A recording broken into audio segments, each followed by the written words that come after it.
आत्मीय भाइयों और बहनों प्रणाम। कैसे हैं आप? अच्छे ही होंगे, कुछ अच्छा पढ़ रहे होंगे, कुछ अच्छा सुन रहे होंगे, स्वाध्याय सत्संग का क्रम बनाए होंगे। इसी क्रम को आगे बढ़ाते हुए हम भी आपकी सहायता करते हैं। पुस्तक निरोग जीवन का राजमार्ग पढ़कर सुनाते हैं। पृष्ठ 19 से रोगों तथा अस्वस्थता को निमंत्रण। ज्ञान के इस उन्नत युग में भी कुछ व्यक्ति ऐसी मूर्खताएं करते हैं कि शरीर के भीतर मल और विष एकत्रित हो जाते हैं। ऐसा मालूम होता है मानो वे कह रहे हों, हे रोग, हे रोग, हे अस्वस्थता, तुम आओ, आओ मेरे शरीर में वास करो। मैं तुम्हें निमंत्रण देता हूं, तुम्हारे लिए शरीर में उपयुक्त वातावरण उपस्थित करता हूं, न्योता देकर तुम्हें बुलाता हूं। तुम आओगे तो मैं तुम्हारी सेवा करूंगा। शरीर के प्रति साथियों हमारा अत्याचार, यदि हम अपने आहार विहार में सजग रहें तो कोई कारण नहीं कि हम अल्प आयु में ही मृत्यु के ग्रास बने। किंतु हम शरीर जैसे सूक्ष्म मशीन की बहुत कम परवाह करते हैं। हम यह नहीं समझते कि यह कितनी बेशकीमती है, कितनी अमूल्य है। प्रश्न, यदि इसका एक भी पुर्जा बेकार हो जाए तो असंख्य धन खर्च करने पर भी वैसा पुर्जा इसमें फिट नहीं किया जा सकता। आपका दांत टूट जाता है, आप दंत चिकित्सा से दूसरा दांत लगवाते हैं, वह एक खूबसूरत दांत लगा देता है, किंतु एक हफ्ते बाद ही वह बुरा लगने लगता है, टूट जाता है।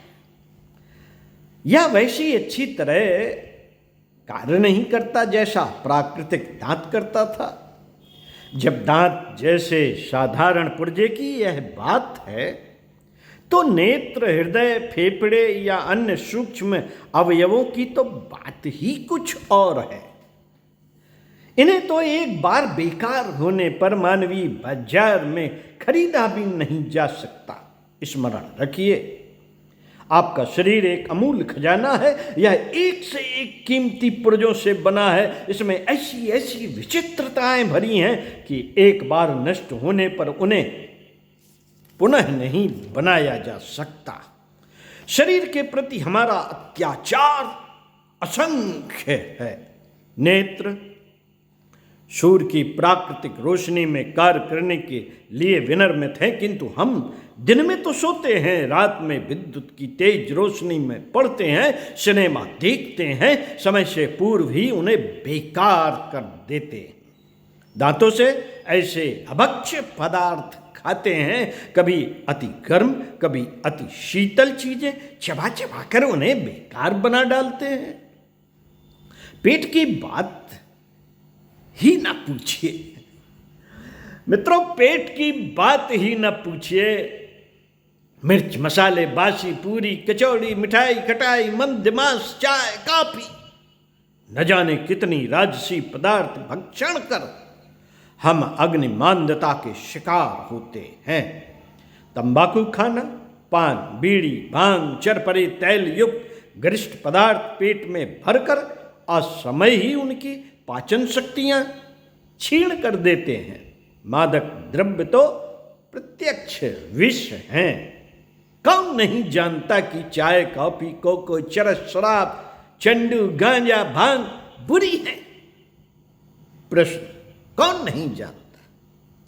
शोक, महाशोक जानते बूझते हुए भी हम अपने पेट को बेकार बना डालते हैं, कूड़ा करकट का अंबार लगा डालते हैं।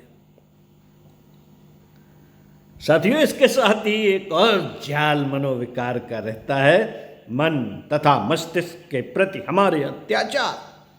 इससे भी अधिक बढ़े हुए हैं। राजसी और तामसिक आहार से वैसे ही विचार उत्पन्न होंगे तामसी आहार से मन चंचल, कामी, क्रोधी, लालची और पापी बन जाता है।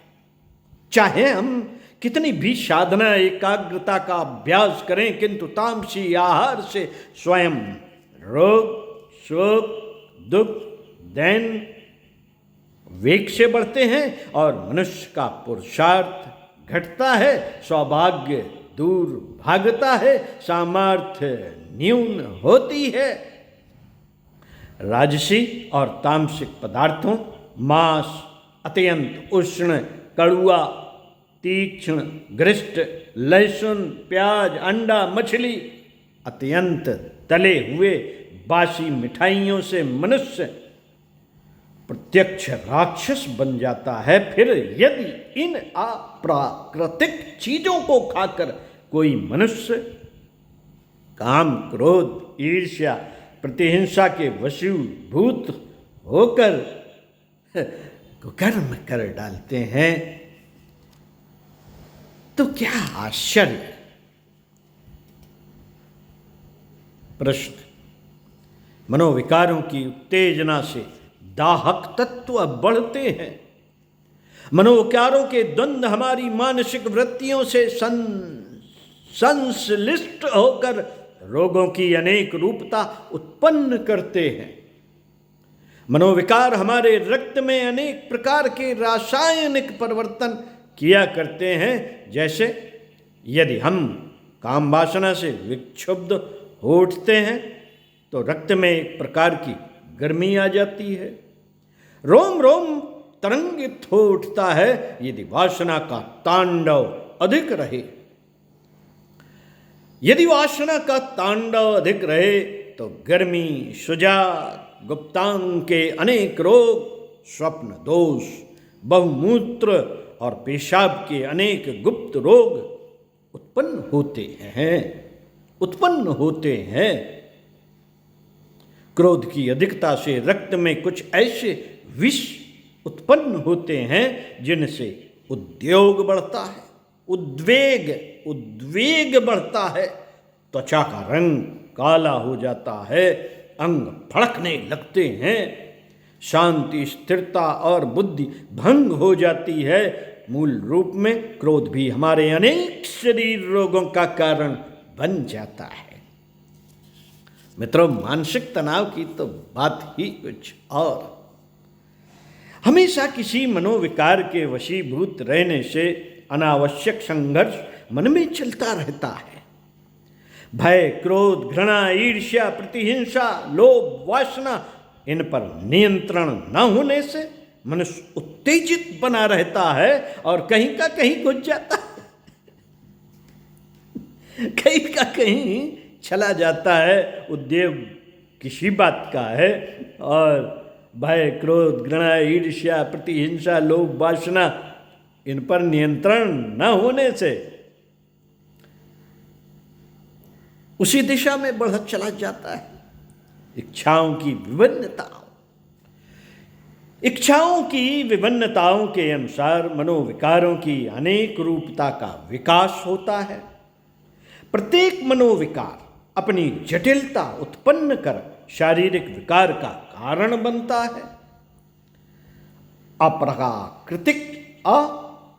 अप्राकृतिक अनहोनी कल्पनाएं, पुरानी दुखद स्मृतियां, दलित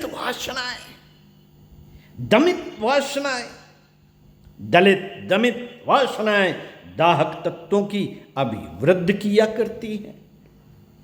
अपने आप पर किए गए इन अत्याचारों के हम स्वयं ही जिम्मेदार हैं। हम स्वयं ही रोगों को निमंत्रण देकर बुलाते हैं,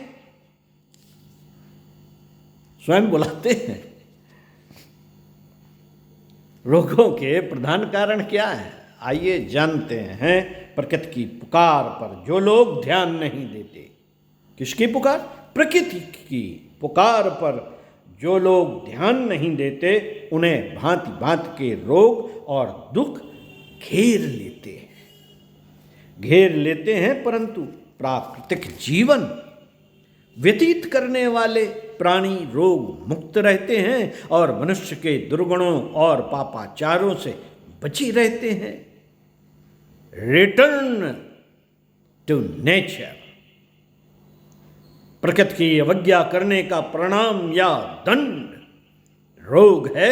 यह अवज्ञा हम भांत भांत से करते हैं। एक स्वस्थ मनुष्य जब अपने प्रति अत्याचार करता है तभी वह व्याधिग्रस्त होता है। साधारण गलतियों के लिए प्रकृति हमें मामूली सी सजा, सिर दर्द, जुकाम, पेट दर्द इत्यादि देकर छोड़ देती है, किंतु अनवरत नियमोल्लंघन का परिणाम बड़े बड़े जटिल रोग उत्पन्न करता है। प्रकृति के नियम तो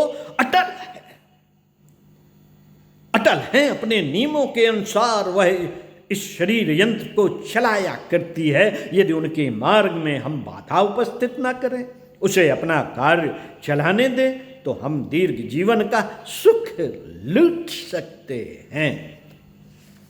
प्रकृति से मनुष्य जितना दूर गया, जितना उसका संपर्क छूटा, उतनी ही बीमारियां बढ़ी हैं।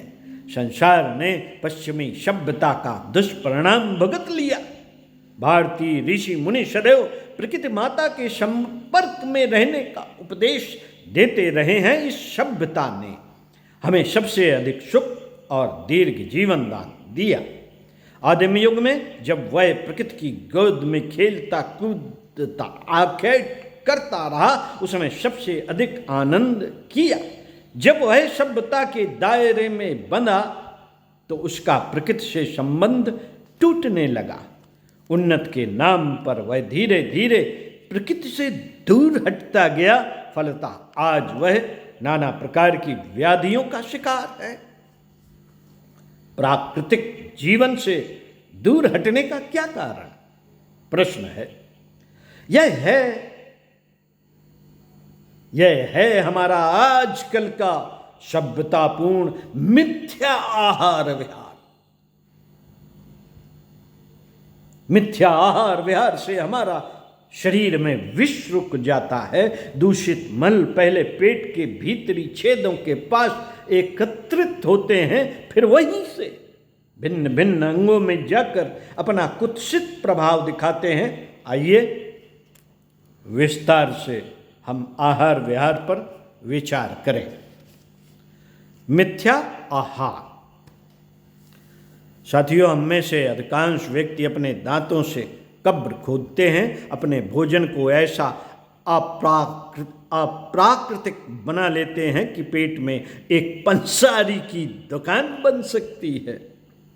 हमने भोजन क्षुधा निवारण के लिए नहीं, स्वाद के लिए नाना प्रकार की मिठाइयों, चटनियों, आचार, स्वादिष्ट चूरन, तले हुए पदार्थ, अभक्ष्य पदार्थों का भी उपयोग प्रारंभ कर दिया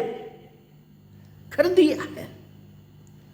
हमारे सामने 56 प्रकार के भोजनों से भरा हुआ थाल आता है और हम भूखे ना होने पर भी केवल जिह्वा के स्वाद से प्रेरित होकर ठूस ठूस कर खाते हैं।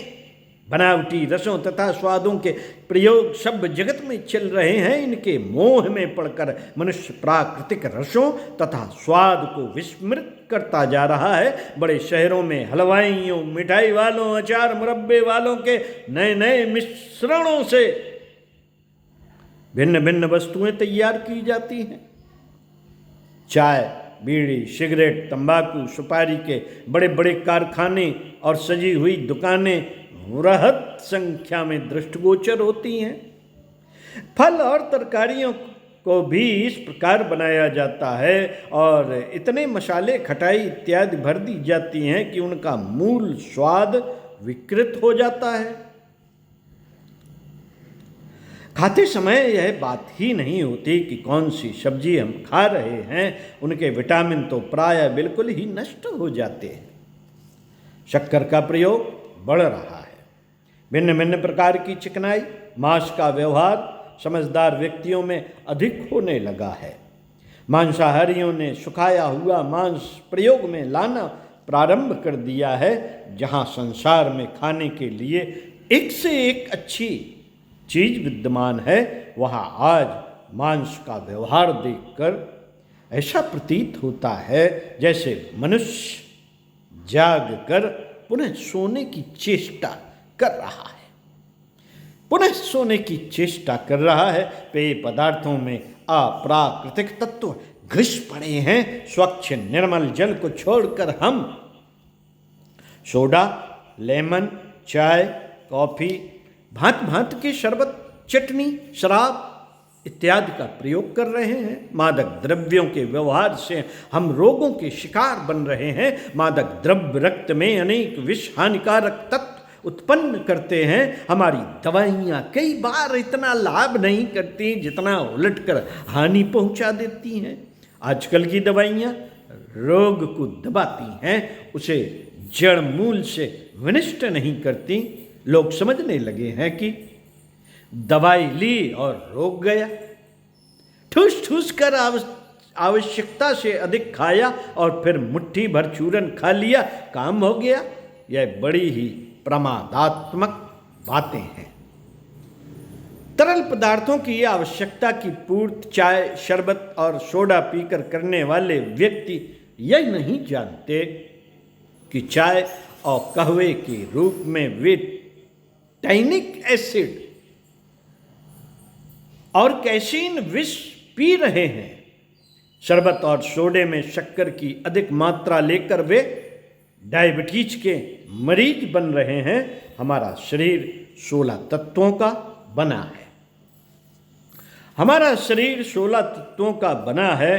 कैल्शियम, लोहा, पोटेशियम एवं फास्फोरस इत्यादि लवण भोजन द्वारा शरीर को हमेशा प्राप्त होते रहने चाहिए। वास्तव में लवण तरकारियों और फलों में जो विटामिनों की खान है पर्याप्त मात्रा में विद्यमान है, किंतु हम उन्हें बहुत पकाकर नष्ट कर देते हैं।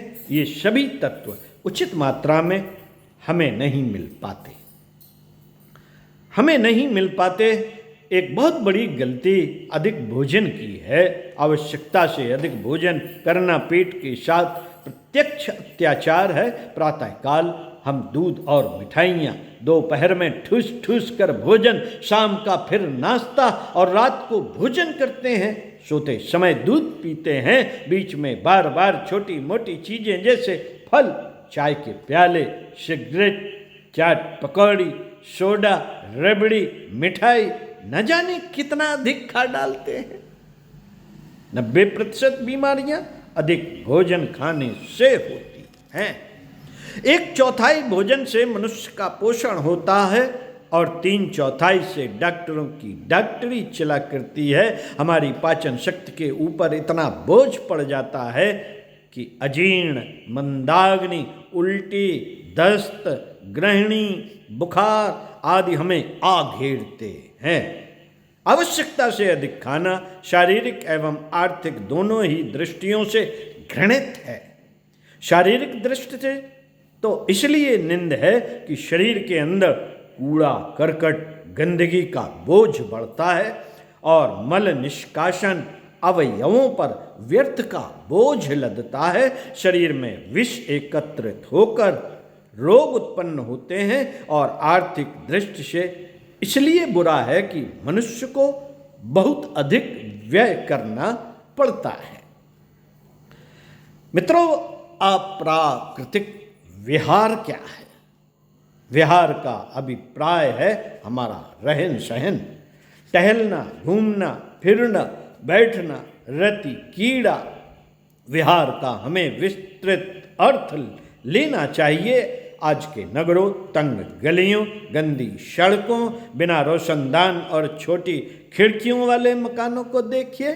शरीर की प्रथम आवश्यकता है शुद्ध, स्वच्छ और निर्मल वायु। इन गंदी गलियों में शुद्ध वायु भी मिलना एक वरदान है। आबादी अधिक होने से लोग शीलन भरे अंधेरे कमरों में इतने अधिक लोग भरे रहते हैं कि उन्हें अनेक प्रकार के छूत के रोग लग जाते हैं।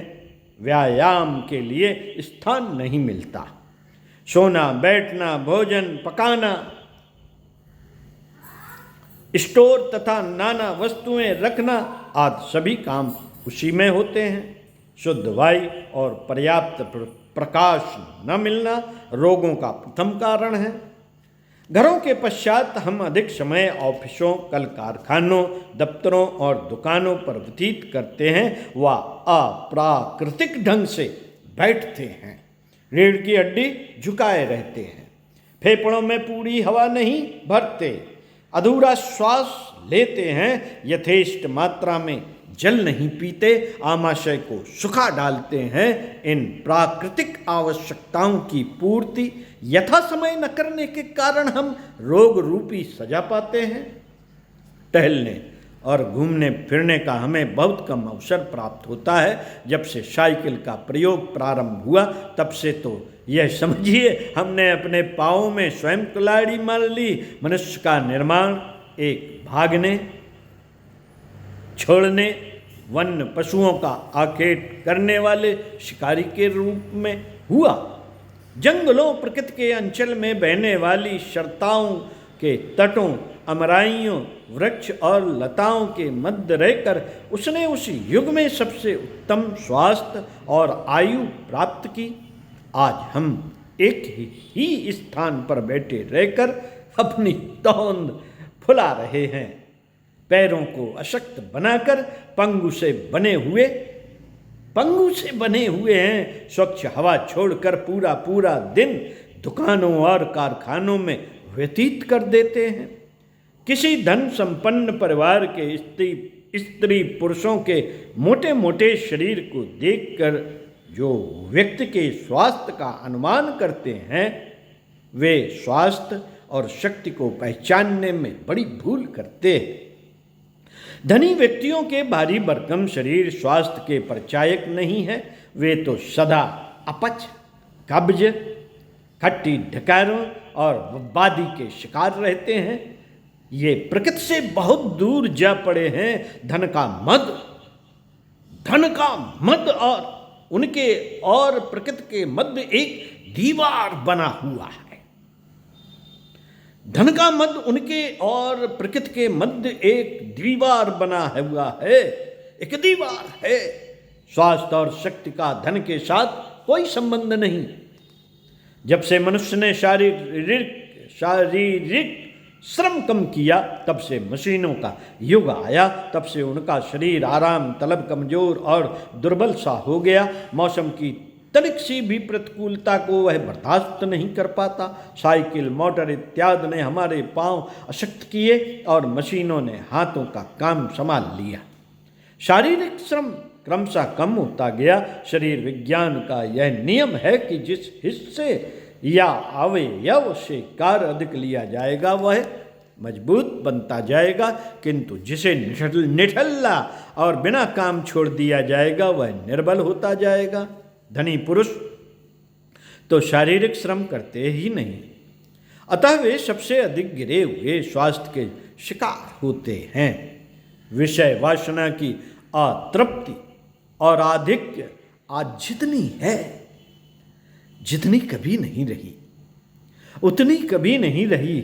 समाज में गुप्त रोग, बहुमूत्र, स्वप्न दोष, सुजाग, गर्मी, उपदंश, इंद्रिय निर्बलता इत्यादि बड़ी मात्रा में फैले हुए हैं। कामोत्तेजक घृणित साहित्य की बिक्री बढ़ रही है। तज्जनित अनाचार, कामोपभोग की इच्छा, तृप्ति के नाना साधन, गुप्त व्यभिचार, भ्रष्टता, यौन रोग बढ़ती पर है। गंदे उत्तेजक उपन्यास, कहानियां पढ़ने से और गंदे सिनेमा के फिल्म देखने से युवक युवतियों की काम वासनाएं अल्प वय में ही उत्तेजित हो उठती हैं। वे कामोपभोग के लिए बुरी तरह ललायित रहते हैं। युद्धकालीन व्यभिचार ने समाज में मनमाना दुराचार, गुप्त रोग, अपराधों की संख्या बढ़ाई है। जो विवाहित हैं वे पत्नी के साथ निरंतर अमर्यादित भोग यानी व्यभिचार ही कर रहे हैं।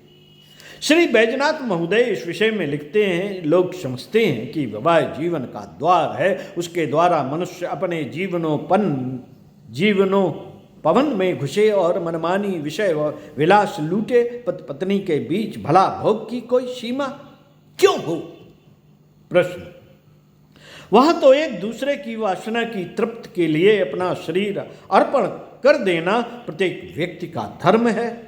ऐसे नर पशुओं को अपनी पत्नी की बीमारी और गर्भावस्था का भी ख्याल नहीं रहता।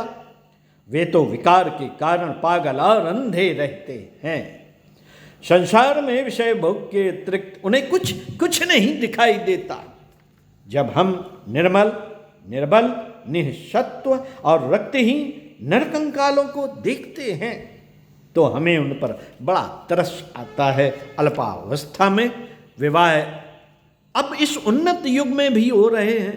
अप्राकृतिक रूप से काम वासना को भड़काने में सिनेमा और नाटक, श्रृंगार प्रधान कविताएं, कामोत्तेजक उपन्यास, अश्लील साहित्य, घर का गंदा वायुमंडल, कुसंगत गालियां प्रमुख हैं। ऋतु शांति, गर्भाधान इत्यादि हृदय के अंतःस्थल में छिपी विकाराग्नि को अप्राकृतिक रूप से कच्ची आयु में जागृत करते हैं। प्रायः माता पिता विषय वासना के वशीभूत हो इतने अंधे हो जाते हैं कि वे अपने बच्चों की सम्मुख ही नाना प्रकार के विकारजन कुचेष्टाएं करते रहते हैं। अनजाने में ही इस प्रकार वे दूषित कुसंस्कार बच्चों के कोमल अंतर जगत पर डाल देते हैं। निम्न वर्ग के लोग, नौकर या अन्य व्यक्ति बड़े आदमियों के बच्चों तक की कुसंगत में डाल देते हैं।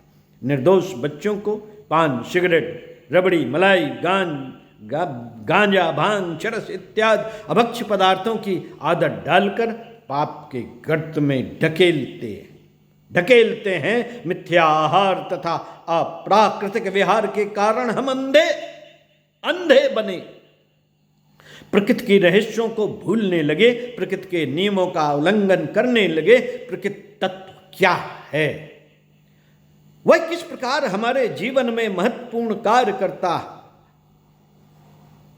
प्रश्न। प्रकृति किस प्रकार हमारे स्वास्थ्य की रक्षा किया करती है? प्रश्न। ये सब बातें हमने भुला दी। जो आराम का समय है उस समय हम कार्य में जुट गए, काम के समय आराम करने लगे, पीने के समय हम कृत्रिम भी चीज़ों का प्रयोग करने लगे, जीवन में व्यर्थ आडंबर हमने मोल ले लिया। हमारे वस्त्र इतने अधिक हो गए कि शरीर पर स्वाभाविक रूप से हवा भी नहीं लग पाती। पाँव में हमने मोजे जूते डांट लिए। परिश्रम हम छोड़ बैठे, व्यर्थ के अनेक आडंबरों में हम फंस गए।